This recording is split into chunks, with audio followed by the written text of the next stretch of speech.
जय श्री राधे। एवमुक्तो ऋषिकेशो गुणाकेशेन भारत सेनयोरुभयोर्मध्ये स्थापित्वा रथोत्तमम्।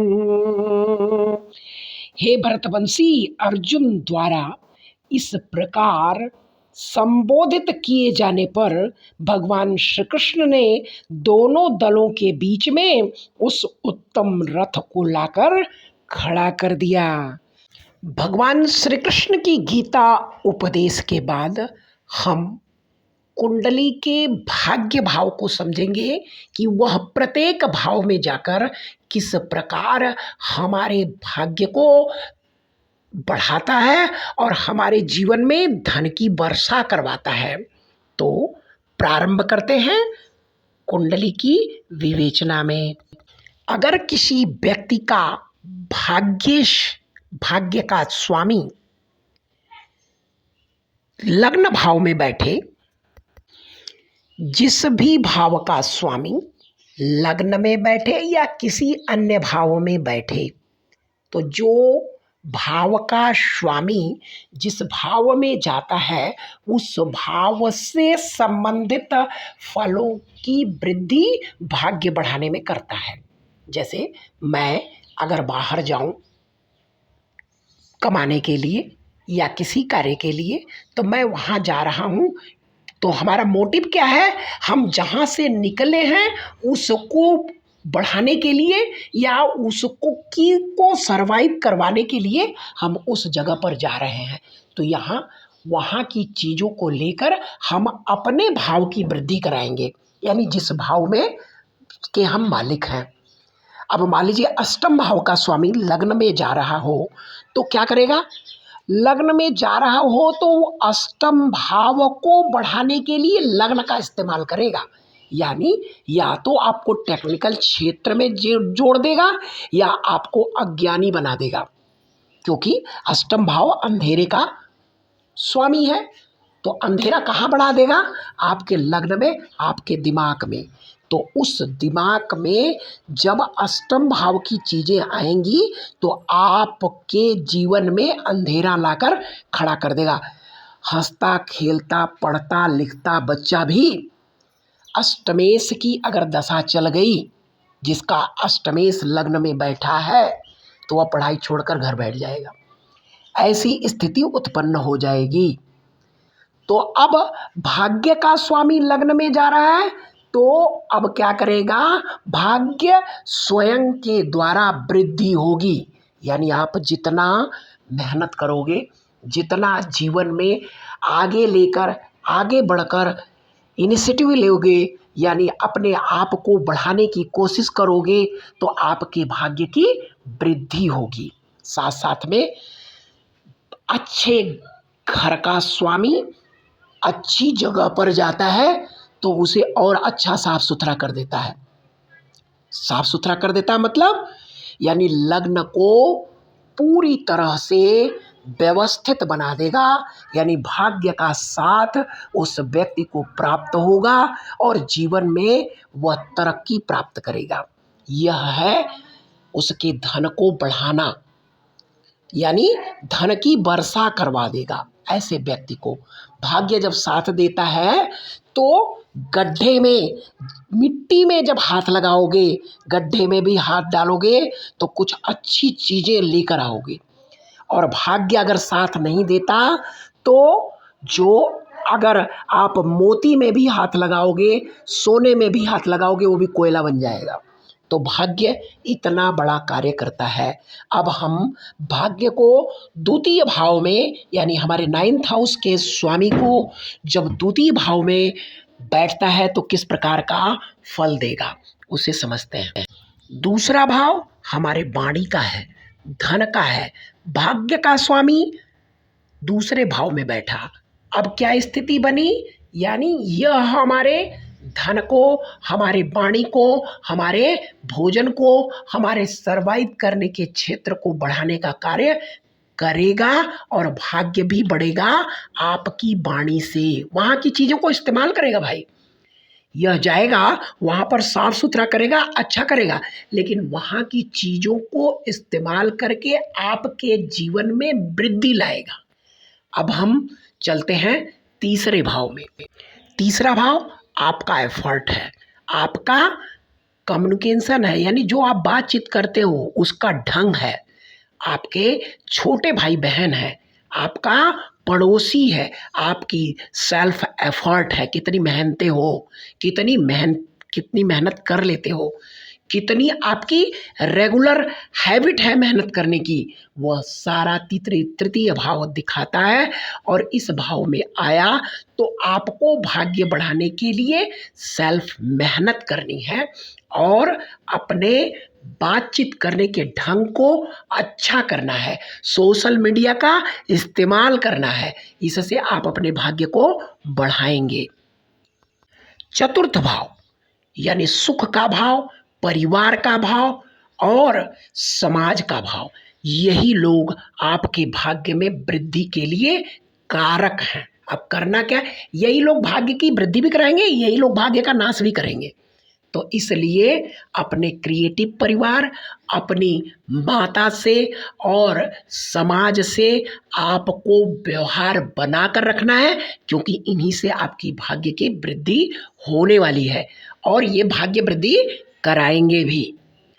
तो यहाँ पर आपको सामाजिक बन के रहना है, माता दो बात बोल दें उसे प्रेम से स्वीकार करना है, अपने माइंड को कंट्रोल में लेकर रखना है कि जिससे इन लोगों से किसी भी प्रकार की बहस ना हो, नहीं तो ये भाग्य की का नाश करने वाले भी हैं। अब हम पंचम भाव को देखते हैं। पांचवा भाव हमारा ज्ञान है, हमारी बुद्धि है, साथ साथ में हमारा प्रेम है और हमारी खुद की क्रिएटिविटी है, हम क्या क्रिएटिव हैं, यानी किस प्रकार का हमारे पास नॉलेज है। तो उस नॉलेज के माध्यम से, उस क्रिएटिविटी के माध्यम से, उस विद्या और ज्ञान के माध्यम से हम अपने भाग्य को बढ़ा सकते हैं। और जितना ही हमारे पास यह चीज़ें नहीं होंगी उतना ही हमारे भाग्य में कमजोरी आएगी और हमें धन का लाभ नहीं होगा।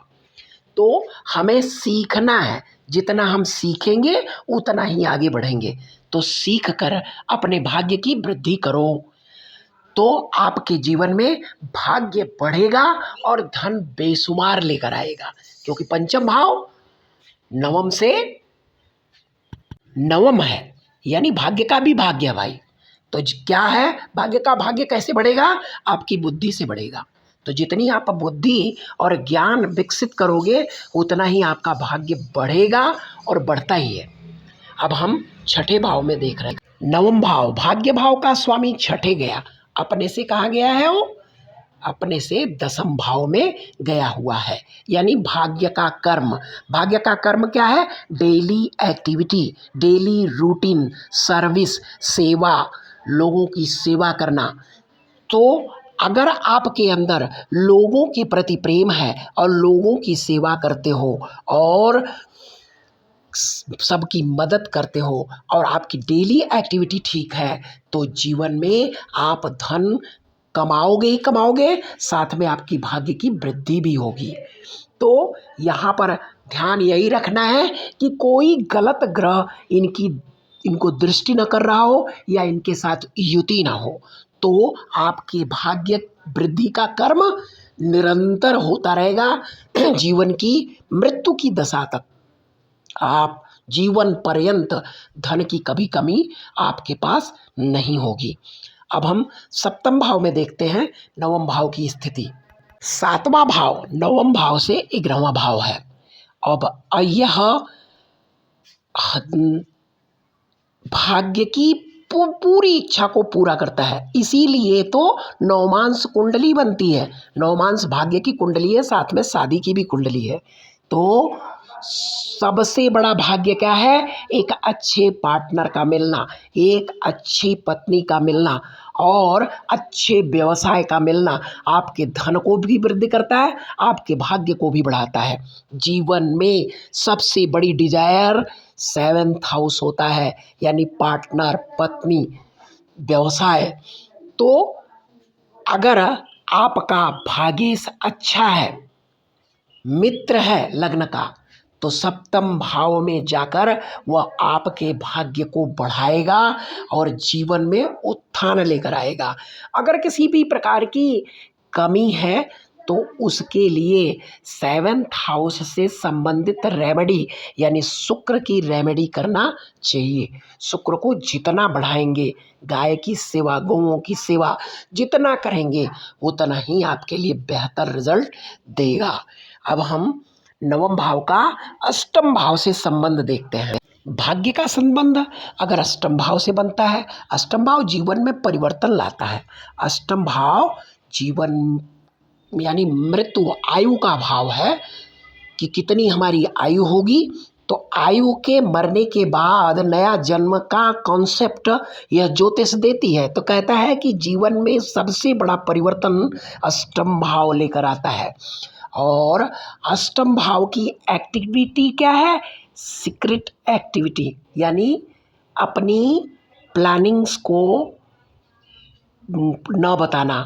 अपनी प्लानिंग यानी जब तक प्लानिंग पूरी ना हो जाए, जब तक वह काम पूरा ना हो जाए, तब तक उसका ढिढोरा मत पीटो, नहीं तो उसमें निगेटिविटी आएगी और आपके जीवन में सोची हुई हर इच्छा पूर्ण नहीं होगी। तो यहाँ पर भाग्य कहता है, भाग्य बढ़ाएगा। अष्टम की चीज़ों से भाग्य की वृद्धि होगी। अष्टम की चीज़ें क्या हैं भाई? ससुराल है। अष्टम की चीज़ें क्या हैं? अच्छी। तो अष्टम की चीज़ें रिसर्च है, अष्टम की चीज़ें गवर्नमेंट ट्रेजरी है, ट्रेजरी डिपार्टमेंट, यानी गवर्नमेंट का जो धन है वह ट्रेजरी डिपार्टमेंट का है। उसका उससे कोई एक्टिविटी हो या कोई रिसर्च का एक्टिविटी हो या कोई भी मैकेनिकल चीज़ें या किसी भी कंपनी को खोलकर उस कंपनी से प्रोडक्ट को तैयार करना। जैसे इंसान अपने लिए बच्चा पैदा करता है तो वो पंचम भाव है, और पंचम से चतुर्थ यानी अष्टम भाव होता है। तो यहाँ पर जैविक चीज़ें उत्पन्न होती हैं और यहाँ पर मेटलिस्टिक चीज़ें उत्पन्न होती हैं। तो मेटल की चीज़ों को बनाने वाला जगह है। तो इनसे संबंधित प्रोडक्ट के लिए अगर आप काम करते हो तो आपके जीवन में भाग्य की वृद्धि होगी। अब नवम भाव का स्वामी नवम में ही है। अब भाग्य वृद्धि कैसे होगी? अब भाग्य वृद्धि नवम भाव की चीज़ों को इस्तेमाल करना है। क्या है भाई? यहाँ हायर लर्निंग है, लॉन्ग रूट की यात्राएं हैं, गुरु है, पिता है, इनसे जुड़ करके अगर आप अपने जीवन में कार्य करते हो तो आपका भाग्य भी बढ़ेगा, धन भी बढ़ेगा। नवम भाव का स्वामी दशम में है। अब भाग्य से द्वितीय भाव यानी पिता का कर्म और समाज के ऊंचे ओहदे पर बैठे हुए लोग, आपका कर्म, आपकी प्रतिष्ठा, यह सब दसम भाव से जुड़ी है। तो किसी अथॉरिटेबल पोस्ट पर बैठकर आप कार्य करें। साथ में सेल्फ रिकॉर्डिंग यानी आप स्वयं से जुड़कर कोई कार्य करते हैं, वह भी दसम भाव से लिया जाता है। तो आपका भाग्य बढ़ेगा रेंटल इनकम से, साथ साथ में स्वयं जो किसी भी कार्य में जुड़कर करते हैं उस कार्य से आपको लाभ प्राप्त होगा, आपके भाग्य की वृद्धि होगी। 11वें भाव में आपके भाग्य की वृद्धि कराता है सामाजिक लोग, सोसाइटी, बड़ा भाई। इनसे जुड़कर किसी भी एनजीओ को खोलकर आप सामाजिक कार्य करते हैं तो आपके भाग्य की वृद्धि होगी। इसमें इस्तेमाल किस चीज़ को करना है? सोसाइटी को। तो सोसाइटी को इन्वॉल्व करके जो भी कार्य करेंगे आपके जीवन की वृद्धि करेगा, धन का भी वृद्धि करेगा, मान सम्मान भी दिलाएगा। 12वां भाव दूसरे लोग, विदेश, साथ में हॉस्पिटल, और फॉरेन कंट्री, इनसे जुड़कर ट्रेडिंग भी यहीं से आती है। तो कोई भी चीज़ खरीदो और बेचो, ऐसी चीज़ों से जुड़ते हैं आप, तो आपको धन भी प्राप्त होगा, मान सम्मान भी प्राप्त होगा और जीवन में तरक्की भी प्राप्त करेंगे। अगर नवम भाव के स्वामी के साथ राहु ग्रह हो, नवम भाव के स्वामी के साथ शनि हो, केतु ग्रह हो, साथ में अन्य दो मैलेफिक ग्रहों का इस पर प्रभाव हो, तो ऐसे लोगों को अच्छे गुरु नहीं प्राप्त होते और इन्हें जब गुरु अच्छे प्राप्त नहीं होते, इन्हें ज्ञान नहीं मिलता, जिसकी वजह से इनके जीवन में बहुत प्रॉब्लम आती है। चलते चलते चीज़ें रुक जाती हैं, जिसे पितृदोष भी कहते हैं। तो जीवन में तरक्की प्राप्त करने के लिए अपने ज्ञान को बढ़ाएं, किसी अच्छे गुरु के साथ जुड़ें।